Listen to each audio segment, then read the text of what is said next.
You join me in a Citroën Visa, which is not that weird because if you know me and my channel, you will know that I drive a Visa pretty much daily at the moment. But it's not this one.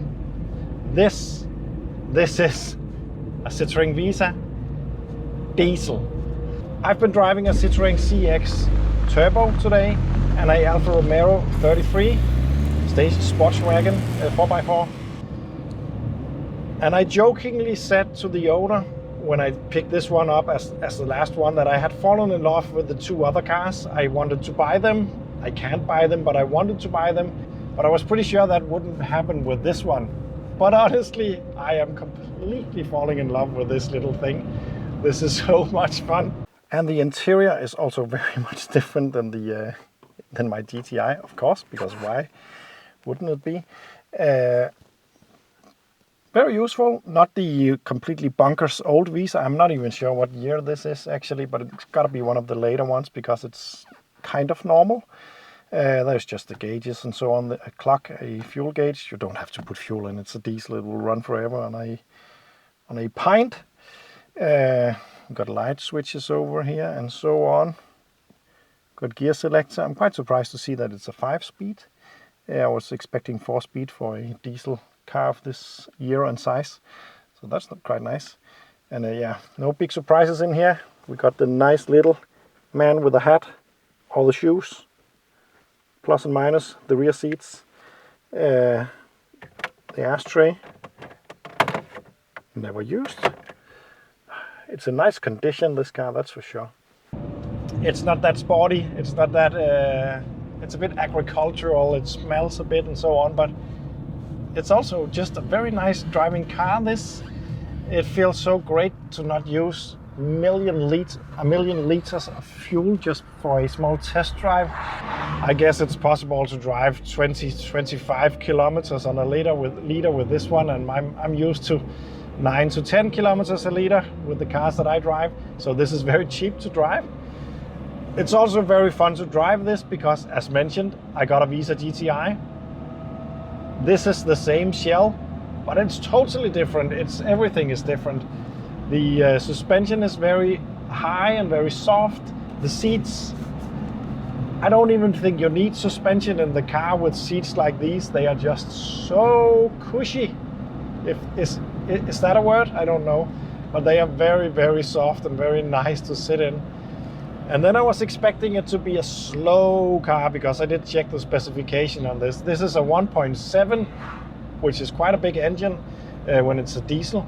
The engine got the same size as the engine that Volkswagen thought would be good enough for a T25 or T3. But a 1.7 in this one is also quite a lot of engine for such a small car because it's a shoebox. It doesn't weigh anything.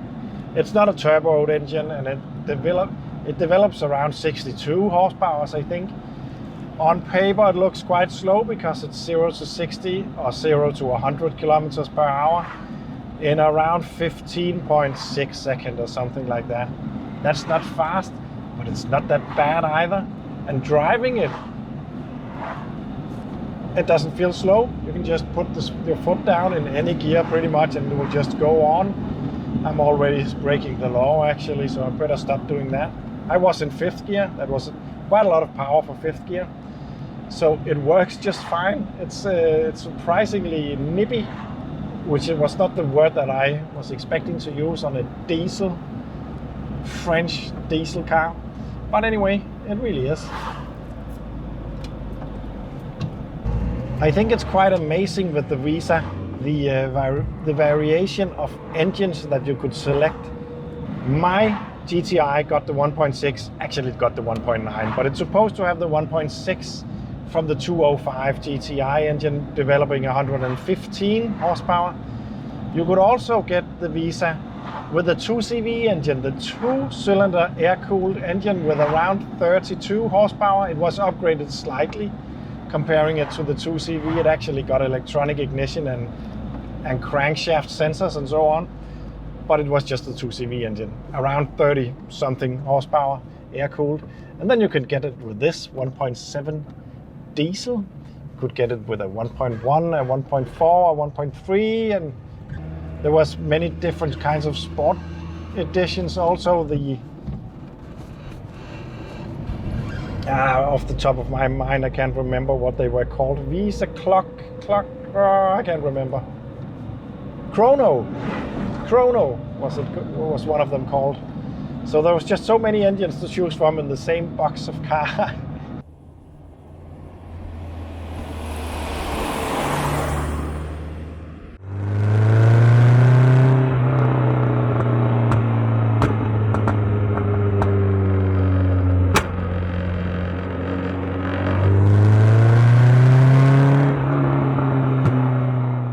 It's really a nice package. I like the spaciousness of this car because it's a 5-door. The size of the boot is quite all right, especially considering it's a 5-door. So it's easy to get in and out of the rear seat also. It's a very, very nice little car, to be honest. But I think it's a bit forgotten. I don't know if it wasn't a big success or if they just disappeared, but at least in my generation we seem to remember the AX and of course the Saxo way more than this one. But these are nice cars. You could also get the Visa in a van kind of edition. It's called the C15. Unfortunately, I do not have the time to drive that today, but he has one of those also. And I would like to go and test drive that also, because the C15 is not a rare car in France. At least it wasn't. I don't know how it is now, but there's not a lot of them in my country, and it's a very, very nice little car.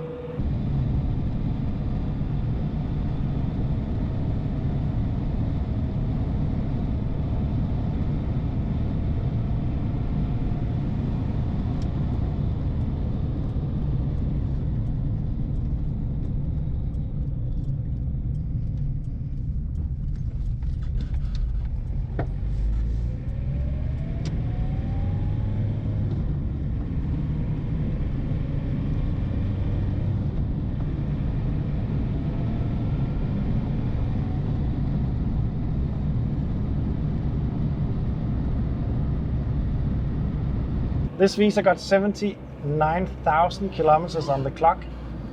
It's been in an accident at one point, so the front end has been repaired. The guy who owns this got a lot of special cars, and a lot of them he saved, which is just what I think is nice to do.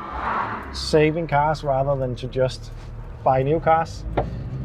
Oh, there is a crack from the front end suspension up there. I have to mention that for him.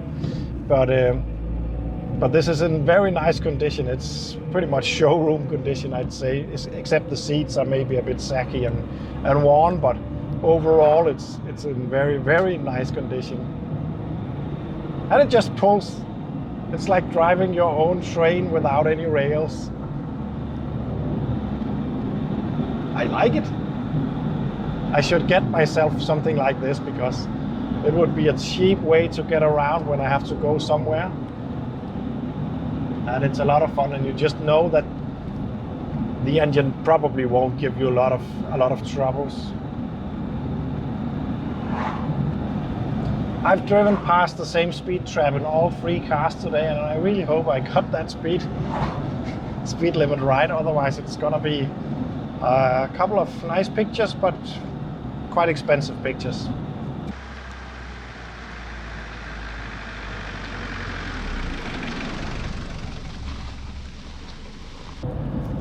It's time to try to find my way back. I'm a long way from home today. I don't know this area, and I've been trying to figure out how to find some cool places and come back without using my GPS, because it's just a lot more fun to do it that way.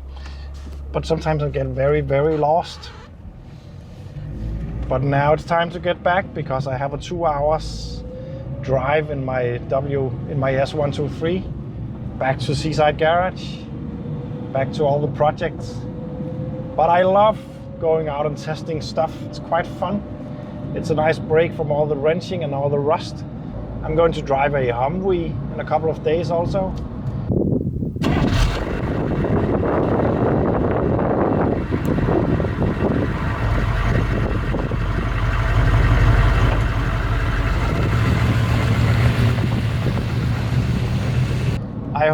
that some of you guys from Denmark got something interesting for me to drive, feel free to contact me on Instagram or something like that.